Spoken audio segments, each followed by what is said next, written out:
On vous dit que le code napoléonien, ce que Gustave Le Bon appelle le code napoléonien, c'est ce que Napoléon est allé chercher en Égypte. Pourquoi? Parce que c'était une fawda, une anarchie en France après la Révolution française. Et on ne pouvait pas gérer la France, mettre un droit en place, on ne pouvait pas. Donc qu'est-ce qu'il a fait, Napoléon, qui était un homme très intelligent, mais qui n'était pas un homme de droit? On appelle ça le code napoléonien. C'était un homme de guerre, il a fait Saint-Cyr. Il est allé chercher, il a amené des juristes avec lui, et ils ont trouvé comment la société égyptienne était gérée à travers Mukhtasar Khalil, c'est-à-dire un code de droit malékite qui gérait la société égyptienne. Et il a introduit ça en France. Et aujourd'hui, quand vous faites du droit en France, on vous dit le droit français est essentiellement tiré du droit romain. Non. Il y a des textes dans le droit français. On ne parle pas de l'ibadat, parce qu'il n'y a pas l'ibadat dans le droit français.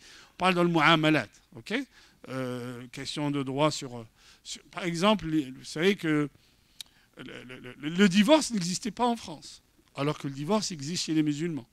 Donc, il a mis ça en place et on est allé chercher les textes. On ne les a même pas travaillés. On les a juste traduits à la lettre. Et à ce jour, il y a des choses dans le droit français qui sont tirées du droit musulman.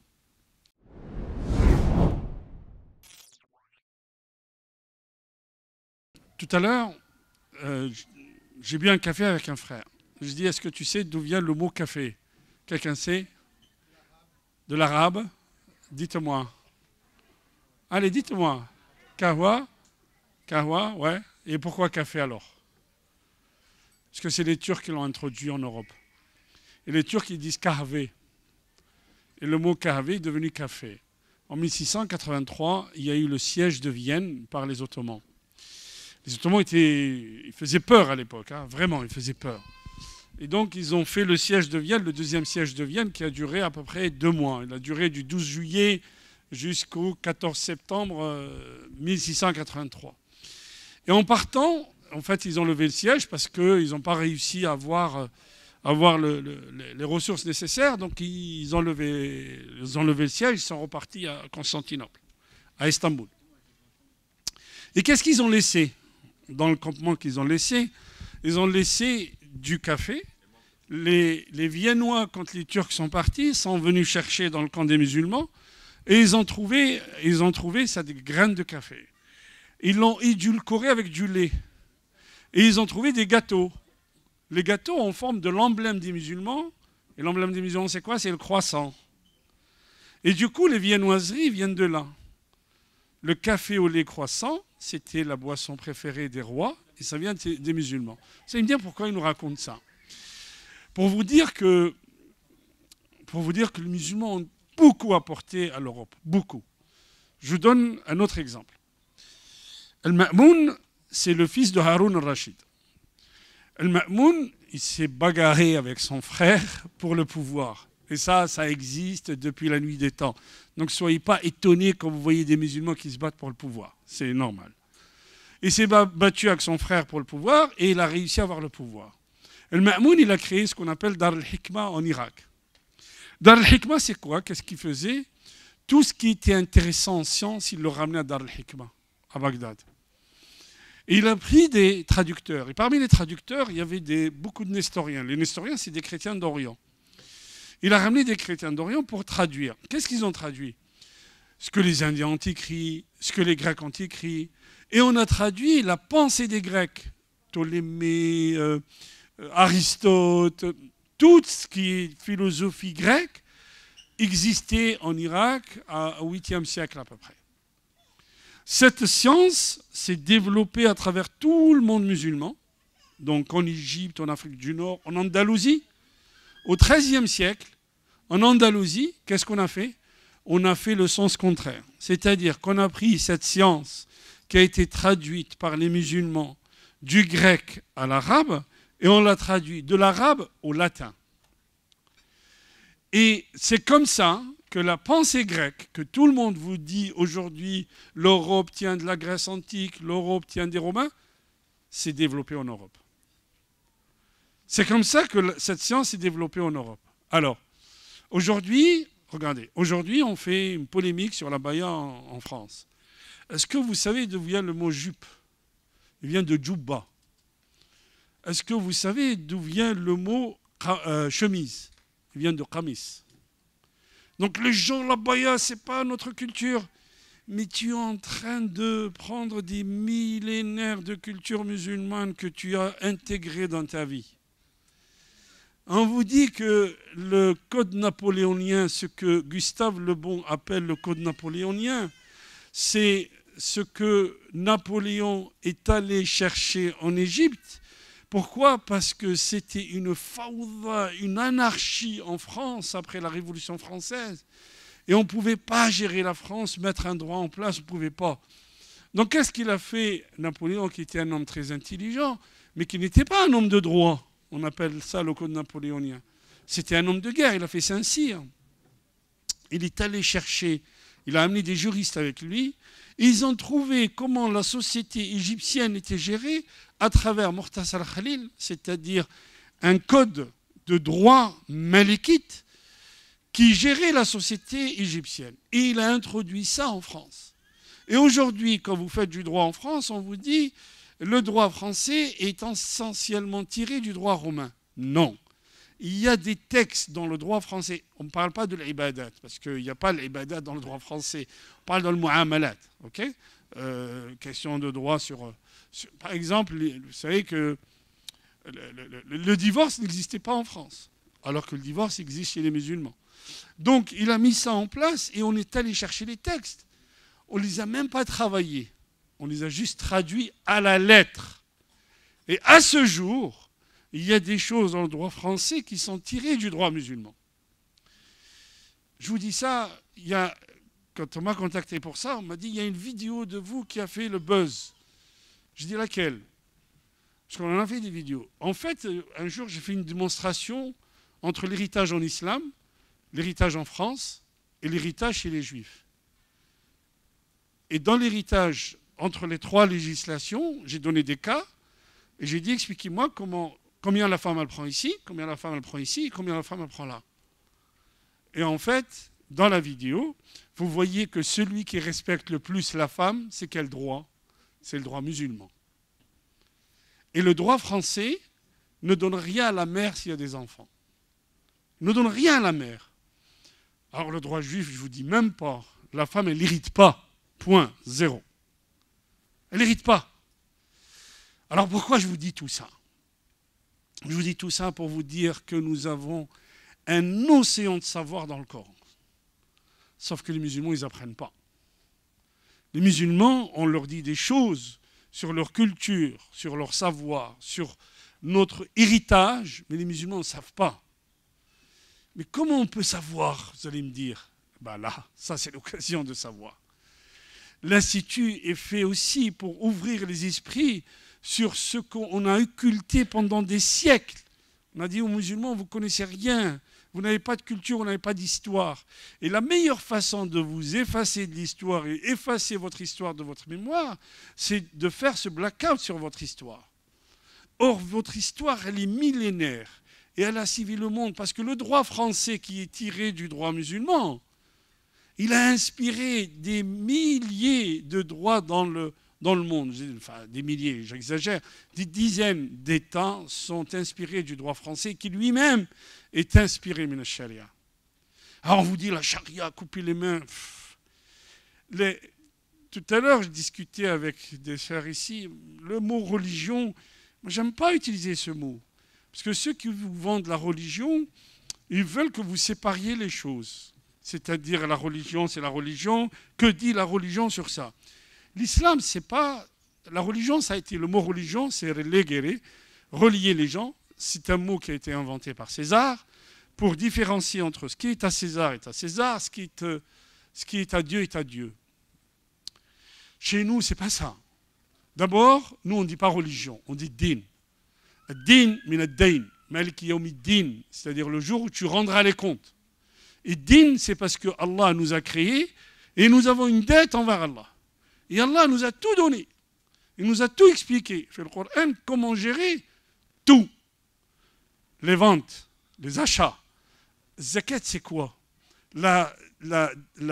L'éducation de nos enfants, les relations conjugales, l'allaitement des enfants. Vous imaginez, le Coran, il parle de l'allaitement. Mais vous ne pouvez pas imaginer la profondeur du Coran. Je disais tout à l'heure à une sœur que l'enfant ne doit pas dormir dans la chambre des parents. Ben ça, c'est dans le Coran. Dans le Coran, il vous parle des effets de l'allaitement. C'est dans le Coran. Le Coran, vous ne pouvez pas imaginer ce qu'il nous apprend. Les relations internationales. Comment on doit être avec les autres. Et le prophète, quand Aïcha disait il nous apprend à travers son comportement comment mettre le Coran en pratique dans notre vie. Ce n'est pas la religion ce qu'elle dit. Non, ce n'est pas ça. Alors, vous allez me dire, je vais vous donner un autre exemple que j'ai cité tout à l'heure. Zakat, elle a combien? C'est quoi les conditions de zakat? Alors, vous êtes tous musulmans, je pense, ici, non? Tous musulmans? Masha'Allah. Il y a des juifs parmi nous? Non? Pas en Belgique? À Anvers. C'est quoi les conditions de zakat? Machine Nessib. Le haoul et allez. Nessab. Et c'est quoi le Nessab? Un Nessab, c'est le seuil minimum, les enfants. C'est le seuil minimum à partir duquel je sors zakat. C'est quoi le Nessab? C'est quoi le seuil minimum aujourd'hui? Combien? 4000? Comment tu as eu ça? Comment? S'il y a 4000 pendant un an sur le compte, comment tu as su que c'est 4000? Pourquoi ce n'est pas 3000? C'est 85 grammes d'or en fait. L'or, il monte, il descend. Alors pour les femmes, vous n'avez pas le droit d'acheter une chaîne en or et la payer 100 € tous les mois. Si vous achetez une chaîne à 1000 €, vous allez tous les mois donner 100 €. Adelaide, je suis l'islam. Et c'est spécifique à l'or. Ça aussi, c'est de la science. Alors regardez. Vous allez voir pourquoi je vous parle de zakat. Donc, si vous avez 85 grammes d'or ou l'équivalent, qui est l'or est à 56 € aujourd'hui, donc l'équivalent c'est 4700 à peu près, ça fait un an, ça a tourné, donc vous devez sortir zakat. Regardez bien. Si vous avez 10 000 € sur le compte, combien vous sortez de zakat? 250 €. C'est 2,5%. OK. J'avais 10 000 € en 2020, j'ai sorti 250 €. Écoutez bien, regardez l'islam, ce qu'il nous apprend. Donc 10 000 €, j'ai sorti 250. Combien il me reste sur le compte? Allez, 9 750. L'année d'après, j'ai ni rajouté ni enlevé. J'ai 9 700 € sur le compte. Combien je sors? Pareil, 2,5. Ça fait à peu près 247 €. Donc j'ai 9 600 quelque chose. D'accord. L'année d'après, je n'ai pas touché. Je sors zakat ou pas? Oui. Donc je continue ça tous les ans, jusqu'à ce que je sois en dessous du Nessab, en dessous de 4007. Mais l'argent a été mangé par zakat. C'est normal? C'est pas normal. D'accord. Vous savez quel est le hikmah de ça? Allah subhanahu wa ta'ala, il veut vous éviter la thésaurisation. C'est-à-dire, tu ne fais pas... Un compte épargne n'existe pas en islam. L'épargne, c'est chez Allah. Si tu as 10 000 €, avec 10 000 €, tu achètes une camionnette. Écoutez, hein, tu les laisses sur un compte épargne, la banque a travaillé avec, ou tu achètes une camionnette. Et avec la camionnette, tu vas faire du transport. Et tu vas embaucher quelqu'un. Le fait d'acheter la camionnette, tu as fait travailler le garage, tu as travaillé celui qui vend les pneumatiques, tu as fait travailler la personne qui était au chômage, tu vas donner de la valeur ajoutée à la société qui fait le transport, et tu t'es créé à toi aussi un revenu. Il ne faut pas que l'argent il tourne juste entre les oligarques. L'argent, il faut qu'il tourne dans la société, il crée de la valeur ajoutée. Si vous laissez l'argent sur un compte, il ne crée rien. Et c'est ça ce que veut l'islam. Vous voyez? L'islam, il veut que vous vous investissiez. Alors, il y a deux investissements. Il y a ce qui crée l'argent, qui crée l'investissement, qui crée la valeur ajoutée ici, fait dunya, mais il y a l'investissement chez Allah.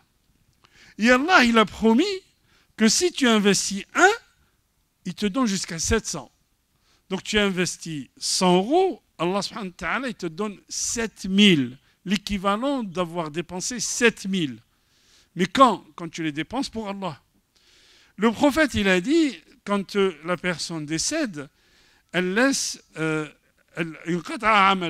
tout est coupé sauf 3 choses. Ok? C'est quoi les trois choses? Sadaqa jariya, ilmun yuntafa'u bihi ou la waladun salih, un enfant pieux, barakallahu fik.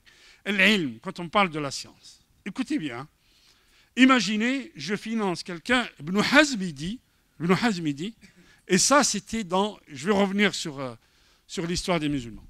Ibn Hazm dit, si dans un quartier, pas une ville, un quartier, il n'y a pas de savants musulmans, les gens du quartier doivent cotiser pour envoyer un des leurs aller apprendre et revenir avec la science.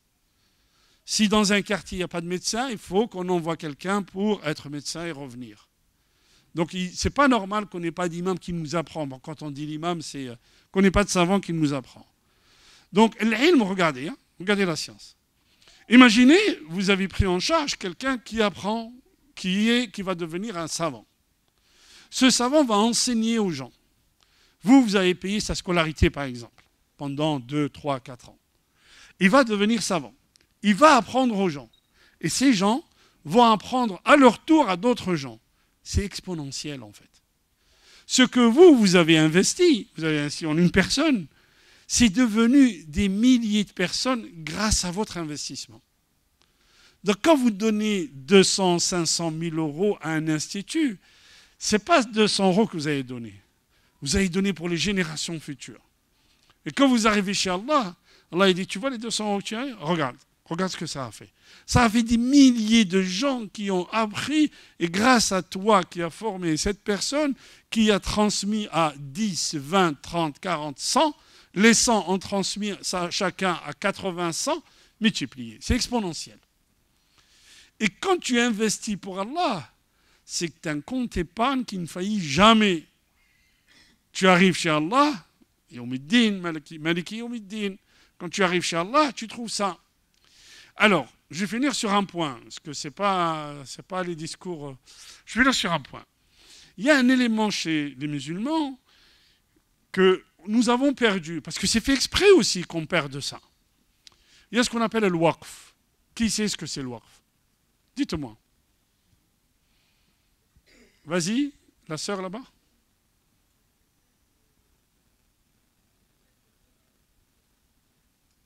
C'est le fait de bloquer des propriétés pour...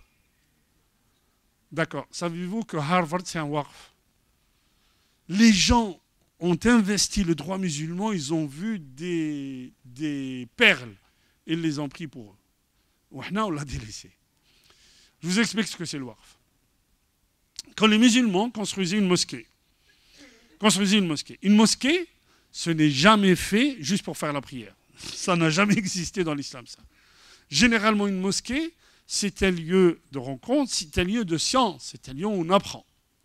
Or, la mosquée, elle a besoin d'être gérée. Et dans la mosquée, il y a généralement minimum 5 postes. L'imam khatib, celui qui fait la prière, celui qui fait le jumu'ah, al-qayyim, al-mu'addin, celui al-haris. Il y a minimum 5 postes dans la mosquée. Qui les paye, ces gens-là? Eh bien, on crée des attenances à la mosquée. Et ces attenances, leur revenu revient à la mosquée. Ça veut dire quoi, des attenances? On va créer des commerces, on va créer des logements. Celui qui travaille dans le commerce, il a un salaire. Et le revenu du commerce revient à la mosquée. Ça permet de payer l'alim. Regardez bien, ça permet de payer l'imam, l'alim, les gens qui sont dans la mosquée. Et ça permet aussi de payer les études des jeunes qui viennent apprendre. Le meilleur exemple, bon, vous l'avez à Istanbul. Si vous allez à Istanbul, vous allez comprendre. Vous l'avez aussi au Maroc, le Qarawiyyin, mais on l'a enlevé. Pourquoi on l'a enlevé? Le waqf, ça a été pris par l'État. C'est l'État maintenant qui gère le waqf. Mais quand vous avez le waqf, par exemple le Qarawiyyin, vous avez plein d'attenances qui sont devenues des propriétés privées maintenant. Plein d'attenances qui revient à l'université de Qarawiyyin.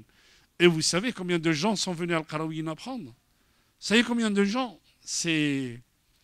Donc, à Al-Qarawiyyin, les gens qui viennent, ils ne payent rien. Ils sont nourris, blanchis par le waqf. Le waqf, il permettait de payer l'alim qui donnait de la science. Et ça permettait deux choses aussi. Ça permettait une indépendance par rapport au trésor de l'État, enfin le trésor public, ce n'est pas l'État qui paye l'alim. Et ça donnait une indépendance politique à l'alim. C'est-à-dire, l'alim, il pouvait critiquer la politique du gouverneur. Et c'est ce qui n'arrive pas aujourd'hui. Les savants d'Arabie Saoudite sont payés par le roi. Donc, qu'est-ce qu'ils disent? Ils ne peuvent pas dire quelque chose qui déplaît au roi. Et c'est ça le waqf, l'islam. Alors, le waqf, le Qarawiyyin, il y a des greniers pour les oiseaux migrateurs. Les oiseaux qui venaient d'Europe pour aller en Afrique, et ils s'arrêtaient à Fès pour manger et après continuer, quand les musulmans étaient savants. Le waqf, si quelqu'un travaillait dans une maison et il a cassé un service, il y avait un service de waqf pour remplacer le service cassé, on lui donnait un autre service. Vous imaginez, ça c'est le waqf en islam. Le waqf, il permettait de donner une soupe. Vous savez, les restos du cœur, ça fait des millénaires qu'elle existe chez les musulmans. Vous allez à Istanbul, on va vous montrer comment on servait la soupe à tout le monde tous les soirs. Comment? Ben, celui qui est derrière, celui qui sert, il y a un mur devant lui. Il pose la soupe, les gens ils passent, ils la prennent. Vous savez pourquoi il y a un mur devant lui? Pour qu'il ne voit pas qui vient manger. C'est-à-dire, si vous êtes pauvre, vous ne voyez pas qui vient manger. Ça, c'est l'islam. Mais tout ça, les musulmans ne savent pas. Pourquoi? Parce que les musulmans n'apprennent pas. Les musulmans ne lisent pas. Les musulmans n'apprennent pas. On leur a rempli la tête de fausses informations, de fausses idées. Mais si vous revenez vraiment à notre islam, vous ne pouvez pas imaginer les trésors qu'il y a dedans. Je ne vais pas vous parler de l'héritage. Je vais raconter une dernière histoire que je raconte souvent. En l'an 900, 1000 à peu près, j'ai déjà raconté cette histoire. Ceux qui suivent les vidéos, normalement, ils l'ont trouvée. Ils la connaissent. En l'an 900, 1000, il y a quelqu'un qui s'appelle Gerbert d'Aurillac. Comme son nom l'indique, il vient d'Aurillac. Ce Gerbert d'Aurillac, alors quand j'ai raconté cette histoire, quelqu'un haineux, il a fait 7 pages sur Internet pour me contredire. Mais la vérité, c'est celle-là. Gerbert d'Aurillac, il vient d'Aurillac, il va aller à Barcelone. Il va rester à Barcelone pendant 2 ans à peu près. Ensuite, il va aller à Cordoue, en l'an 1000, à Cordoue, qui était la capitale de l'Andalousie. Il va rester à peu près 3 ans. Et de Cordoue, il va aller à Al-Qarawiyyin à Fès. Il va rester 4 ans à Al-Qarawiyyin. Il va apprendre en arabe. On va l'appeler, il va devenir, vous savez ce qu'il va devenir? Il va devenir pape. Et son nom de pape, c'est Sylvestre II. C'est Monsieur Sylvestre II qui a appris les mathématiques à Al-Qarawiyyin, qui a fait rentrer les chiffres arabes en Europe. Il a fait rentrer les chiffres arabes en Europe parce qu'en Europe, on n'utilisait que les chiffres romains. Des gens sont venus derrière lui, et regardez, quand vous faites l'histoire des mathématiques, on vous dit les chiffres arabes et les chiffres romains ont marché en même temps, coexistaient, c'est le terme, pendant 400 ans. Pourquoi? Parce que l'Église réfutait les choses qui venaient des Arabes, venaient des musulmans. Non, c'est ce que nous on dit aujourd'hui. Là, on ne s'occupe que de sihr. Les gens, ils vous appellent, j'ai un sihr, j'ai un djinn en moi, j'ai un fiqa. Un djinn, il dit, je ne comprends pas les non-arabes, pourquoi ils n'ont pas de djinn en eux. Bon. Hada Gerbert d'Aurillac, c'est lui qui va développer les chiffres arabes en Europe. C'est le premier. Où il les a appris? Chez les musulmans. À l'époque, quand vous parliez arabe, c'était la langue des sciences. Mais tout ce savoir, si vous n'apprenez pas, vous ne pouvez pas le savoir. Et pourquoi je vous dis tous ces éléments sur Robert Greene? Quelqu'un connaît Robert Greene? C'était le ministre de la Justice de Richard Nixon. Richard Nixon, c'était le président américain dans les années 70. Il lui dit, fais-moi un rapport sur les musulmans. Il va chercher sur les musulmans. Robert Greene, c'était un homme de droit. Il tombe sur ayat al-mawarith fil islam. Il tombe sur les ayats qui parlent de l'héritage en islam. Il est subjugué. L'héritage aux États-Unis, c'est une encyclopédie de 800 pages. En islam, Allah a réglé ça en 3 ayats. En 3 ayats, Allah a réglé ça. Et d'une justesse et d'une justice, vous ne pouvez pas imaginer à quel point. comment les musulmans ont pu délaisser tout ça. Un jour, il y a un converti qui est venu dans le bureau à Aix. Il me dit, je suis souvent vos khutbahs et barakallahu fik, tout ça, enfin les remerciements d'usage.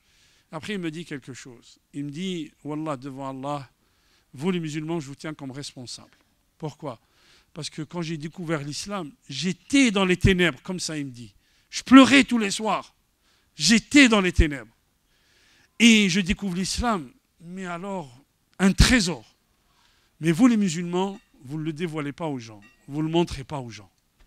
Devant Allah, je vous tiendrai comme responsable. Comme ça. Et vraiment, vraiment, comment voulez-vous qu'on montre quelque chose de nous aux autres si nous, on ne connaît rien?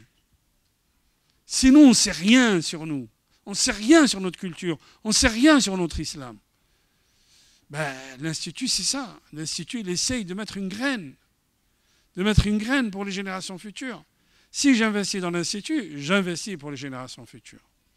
Voilà. أقول قولي هذا واستغفر الله لي ولكم فاستغفروه يغفر لكم إنه هو الغفور الرحيم. Merci de votre attention.